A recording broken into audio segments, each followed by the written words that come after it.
Bawal nga pala kaming malipasan ng gutom, kaya naman dumaan kami dito sa isang restaurant sa Cabanas Dine and Bar na matatagpuan sa Tagaytay City. Kaya naman, tara na! Bakit yung picture ay? Maganda naman ang picture niya. Maganda, yung damit parang ginatumot lang.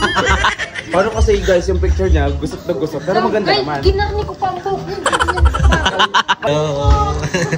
Hi guys!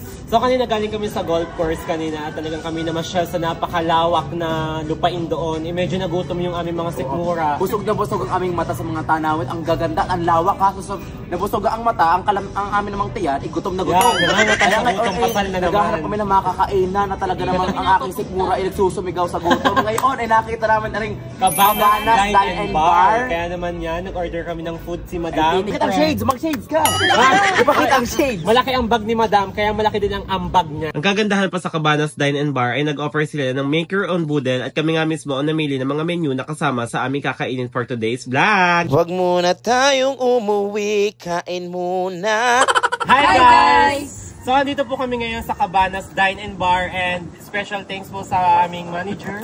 Bisitahin niyo po kami dito sa 9034 Tagaytay na Suguro, Silang Junction South. Bali open po kami everyday, weekdays, 12 to 12, pagka weekends, 10 to 12. Thank you so much sa Cabanas and Dine and Bar. Thank you, sir. Thank you po.